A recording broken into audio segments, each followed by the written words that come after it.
Halo Gunarwan dan Gunarwati sekalian, ketemu lagi ya di channel saya Gunar Os. Dan seperti biasa, eh, sehari setelah pertandingan ya, saya akan merekap 5 hal dari pertandingan kemarin yang menurut saya menarik gitu ya.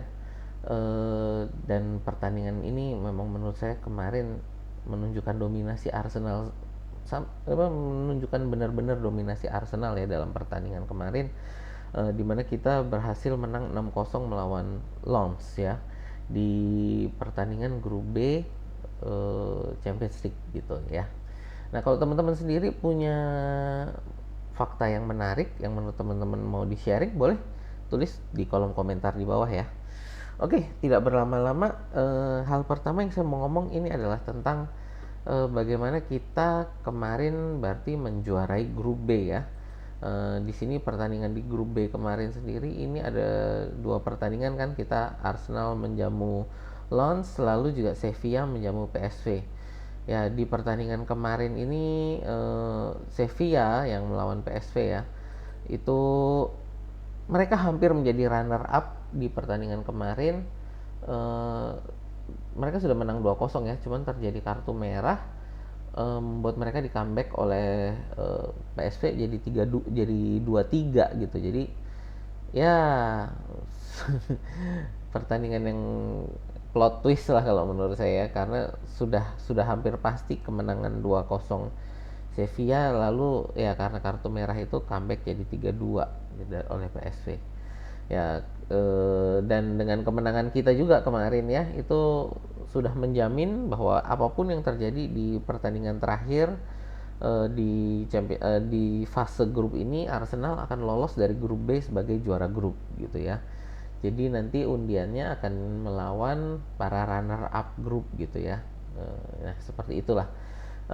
Harapan ya, kalau kita ngomong harapan dan ekspektasi ya, kalau ekspektasi saya paling tidak Arsenal bisa sampai semifinal ya di Champions League ini.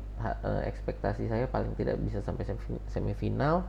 Kalau harapan harapan ya kalau bisa sih sampai juara. Tapi ya kita lihat nanti ya untuk seberapa jauh. Ekspektasi saya paling nggak bisa sampai di semifinal lah, seperti itu ya. Oke, berikutnya dari kemenangan 6-0 itu sendiri ya. Dari kemenangan 6-0 itu sendiri yang menurut saya cukup menarik ini adalah bagaimana kemarin kita ini bisa menang 6-0 ini dengan 6 apa namanya? 6 pencetak gol yang berbeda gitu. 6 pencetak gol yang berbeda ya. Ini kita lihat 6 pencetak gol ini dari pertama dibuka oleh Kai Havertz ya. Di sini dibuka oleh Kai Havertz, lalu di sini Gabriel Jesus, Bukayo Saka, Gabriel Martinelli, di sini ini Martin Odegaard ya. Lalu ditutup dengan penalti oleh Jorginho 6-0 gitu ya. Ya, pertandingan kemarin ini menurut saya juga sangat mendominasi ya di babak pertama. Jadi babak pertama kita udah ngegas 5-0. Jadi babak kedua bisa dilihat, di babak kedua itu Arsenal permainannya udah nggak ngegas lagi. Jadi lebih untuk menjaga menjaga stamina, menjaga agar pemain nggak ada yang cedera karena masih banyak pertandingan lain gitu ya. Jadi memang di babak kedua menurut saya sudah jadi membosankan gitu ya permainannya. Kenapa? Karena memang Arsenal sudah tidak terlalu ngejar apa-apa lagi, dan dari Longs juga hanya bermain menjaga kalau bisa bisa mencetak satu gol balasan, atau ya paling nggak menjaga jangan sampai kebobolan lagi gitu. Jadi Arsenal mainnya nggak terlalu ngoyo. Lens juga di babak kedua juga udah nggak, kayak udah nggak ada harapan juga mainnya gitu. Jadi ya memang di babak kedua tidak terlalu banyak kejadian yang menarik ya. Yang hanya di pas penaltinya Jorginho itu aja. Siapa, aduh saya lupa nama pemainnya itu, namanya kayak nama-nama Rusia gitu. Siapa sih, eh, itu jadi intinya dia, permainannya itu tangannya itu memukul wajahnya Martinelli gitu ya. Jadi karena seperti itu dicek VAR lalu divonis penalti. Tapi vonis penaltinya bukan karena tangannya ini memukul wajahnya Martinelli, tapi vonisnya adalah handsball, di mana pada saat tangan dia itu kena wajahnya Martinelli, bola lalu datang ke arah tangannya dia gitu ya, handsball. Karena kalau di Eropa itu kita bukan melihat niatan, bukan melihat kejadiannya gimana, tapi apakah bolanya itu sendiri kena tangan gitu ya, dan itu kena tangan jadi itu handsball. Mungkin teman-teman juga lihat kemarin di babak pertama ada kasusnya si Havertz, itu bola kena tangan, kenapa nggak handsball gitu ya. Karena dalam aturan di Eropa harusnya itu bola handsball itu kalau bola memantul dari bagian tubuh lain yang diperbolehkan menerima bola seperti badan, kepala atau kaki gitu ya, lalu memantul ke tangan dan dalam posisi tangan itu tidak memperbesar posisi tubuh ya, itu diperbolehkan. Dan kemarin itu memang dalam posisi sama-sama melompat gitu ya, jadi tangannya memang untuk menjaga keseimbangan, bola itu lalu jatuh ke pahanya Havertz lalu memantul ke tangan gitu ya, sehingga itu tidak divonis menjadi penalti. Itu ya, jadi yang membedakan. Dan kenapa lalu gol penaltinya siapa, Mbappe ya, di pertandingan Newcastle itu menjadi kontroversial. Kenapa? Karena itu posisinya adalah bola pantul juga yang menjadi handsball gitu kan, yang dimana harusnya kalau di Eropa itu tidak menjadi penalti gitu ya. Itulah ya itu cuman masalah lain ya gitu. Jadi ya ini tentang 6-0 ini yang menarik di situ gitu ya. Berikutnya saya mau ngomong tentang kayak Havertz ya. Kayak Havertz ini memang kemarin pertandingannya ya kalau mau dibilang apakah dia sudah hadir lagi, kita lihat ya, nggak tahu ini kenapa. Karena menurut saya ini kita masih harus ngomong konsistensi gitu kan. Kita harus ngomong tentang konsistensi dari Kai Havertz ini ya. Kita lihat ini heat map dia ya, Kai Havertz dalam pertandingan ini ya sangat aktif di sebelah kiri, karena memang dia posisinya kan di sebelah kiri ya, tapi agak suka melebar ke tengah dan ke kanan gitu ya. Tapi memang dia kan ditaruhnya di posisinya Granit Xhaka dulu ya, jadi di half space kiri, jadi memang dia lebih banyak beroperasi di sebelah kiri gitu. Lalu kita lihat juga ini golnya dia ya, dia ada 2 percobaan, yang satu berbuah gol, yang satu ini melenceng. Dan ini kemarin melencengnya tipis banget ya tendangannya ini. Jadi memang Havertz ini apakah Havertz sudah hadir gitu ya. Nah kita nggak tahu, karena kita baru 2 pertandingan ya. Kemarin dia mencetak gol kemenangan waktu melawan Brentford, lalu ini juga mencetak 1 gol dalam pertandingan Champions League. Apakah Havertz sudah hadir?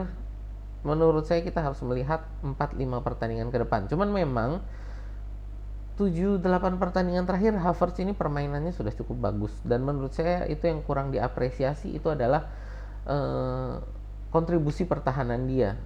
Sebelum dia mencetak gol di Brentford, saya suka ngomong bahwa Havertz ini sepertinya dia posisinya bukan hanya untuk mencoba membawa bola ke depan ya, tapi juga gimana dia di tengah itu seperti premannya Arsenal, gantiin Granit Xhaka gitu ya. Jadi beberapa kali saya lihat dia tackle keras gitu ya, bermainnya cukup cukup cukup kasar gitu ya. Yang sempat saya waktu melawan Newcastle itu juga saya bilang harusnya dia kena kartu merah itu saat melawan Newcastle gitu kan. Dia beruntung aja dia nggak kena kartu merah gitu. Tapi memang dari saya itu Havertz ini kontribusi pertahanannya harus diperhatikan juga. Jadi untuk teman-teman yang nonton Arsenal, kalau Havertz main, coba diperhatikan juga pada saat dia tidak membawa bola, pada saat dia mau mencoba merebut bola gitu ya. Kontribusi pertahanan dia cukup bagus gitu ya. Dan ini Saya harap juga ini semakin memberi dia semakin memberi dia kepercayaan diri sehingga lebih banyak kontribusi gol dia ke depan ya, bukan hanya untuk gol tapi juga untuk assist dan juga untuk membuka ruang gitu. Ya itu sih tentang Havertz. Nah, berikutnya juga saya mau ngomong pemain yang kemarin nggak terlalu diperhatikan tapi menurut saya ini kontribusinya juga kemarin sangat luar biasa. Ini adalah Tomiyasu ya. Bentar, ini kok nggak bisa diklik ya Tomiyasu. Bentar. Tomiyasu ini kok nggak bisa diklik Tommy. Oh, sayang sekali. Sorry ya teman-teman, ini entah kenapa Tomiyasu nggak bisa diklik. Cuman menurut saya kemarin Tomiyasu ini permainannya selama 45 menit di babak pertama ya, dia permainannya sangat luar biasa menurut saya. Dan sangat pantas dia di berapa? 2 pertandingan terakhir ya. Dia menggantikan posisi Ben White. Ya, karena memang kemarin dan di Brentford juga permainannya sangat luar biasa. Dan kemarin dia menunjukkan kenapa dia yang dipilih menjadi starter gitu kan. Permainan dia di kanan itu overlappingnya dengan Saka bolak-balik ya, luar biasa banget. Jadi secara menyerang, secara bertahan luar biasa. Dan dia juga ada satu assist kan kalau nggak salah, itu yang ke Gabriel Jesus ya. Nah itu jadi kontribusi dia dari sisi sebelah kanan itu, dari sisi pertahanan dan menyerang itu sangat sangat luar biasa. Dan dia hanya bermain 45 menit ya karena memang kemarin ya kita di babak pertama sudah cukup dominan ya, sehingga di babak kedua dilakukan rotasi. Dia diganti Tomiyasu diganti oleh Ben White, dan di sebelah kiri Zinchenko digantikan oleh Kiwior gitu ya. Jadi dilakukan rotasi untuk wing back kita gitu. Di dua posisi itu Kiwior dicoba sebagai pelapis sebelah kiri dan Ben White diberikan waktu gitu kan untuk bermain di sebelah kanan. Karena memang babak pertama sudah 5-0. Ya mau apa lagi gitu ya. Tapi menurut saya kemarin permainan Tomiyasu kalau dia bermain 45 menit, bermain full 90 menit, mungkin seharusnya dialah yang akan jadi man of the match ya, bukan bukan si Havertz gitu kan. Ya, itu tentang uh, Tomiyasu. Nah, berikutnya saya mau ngomong tentang Jorginho ya. Jorginho kemarin golnya sebagai gol penutup ya. Ini sebenarnya bukan permainan yang saya mau lihat, cuman bahwa kemarin cukup menarik itu adalah di pada saat penalti gitu kan. Itu harusnya yang ngambil penalti itu kan si siapa? Odegaard gitu. Cuma karena Saka sudah ditarik diganti Reiss Nelson, jadi harusnya yang menendang bola itu, menendang penalti itu si Odegaard. Tapi pada saat mau ngambil penalti Jorginho datang kan, dia bisik-bisik sama Odegaard, boleh nggak, jadi kayaknya dia mau minta dia yang nendang penalti, dan sama Odegaard dikasih karena pada posisi juga nggak harus menang lah, pada posisi sudah unggul jauh dan itu juga sudah hampir selesai pertandingan, jadi sama Odegaard dikasih gitu kan Jorginho.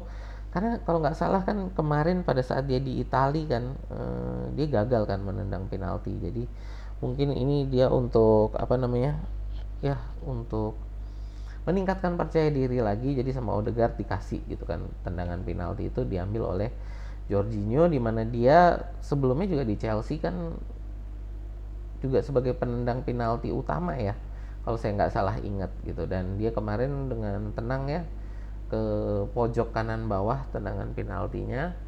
Ya itu sih kontribusi dia, karena kemarin dia juga kan sebagai penggantinya Declan Rice ya.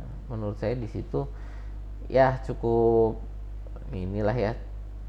aja nilainya sebagai penggantinya Declan Rice, karena ya pada posisi udah nggak terlalu ngoyo juga Arsenal ya, jadi memang sudah kemenangan. Saya ngomong Jorginho di segmen terakhir ini karena biasanya di bagian terakhir saya ngomong tentang positif dari lawan gitu ya, cuman kemarin Lens ini menurut saya susah cari positifnya karena mereka memang kemarin bermainnya jelek sekali gitu ya, secara pertahanan, secara menyerang eh, sulit mendapat kesempatan gitu kan. Walaupun di babak pertama ketika mereka sempat unggul dari sisi possession ya. Possessionnya babak pertama kalau nggak salah tuh 51% itu oleh Lons gitu ya. Jadi mereka memang beberapa kali menyerang cuman nggak bisa ngapa-ngapain juga ketika mereka memegang bola dan menyerang. Jadi ya itulah dari saya ya untuk 5 hal dari pertandingan kemarin. Arsenal menjamu Lons di London Stadium ya. Kalau di Liga Champions kita nggak boleh sebut sebagai Emirates Stadium, sebutnya sebagai London Stadium, ada aturannya gitu. Ya itulah, jadi dari saya 5 hal dari pertandingan Arsenal 6-0 melawan Lens. Kalau teman-teman ada hal lain yang unik dan menarik dari pertandingan kemarin, kalau yang mau di-sharing boleh ditulis di kolom komentar. Dan kalau teman-teman suka dengan konten-konten semacam ini, boleh yuk di like, share, dan subscribe. Saya tinggal kurang 2 orang nih untuk jadi 100 subscriber ya. Itu aja sih dari saya. Sampai jumpa dan terima kasih sudah menonton.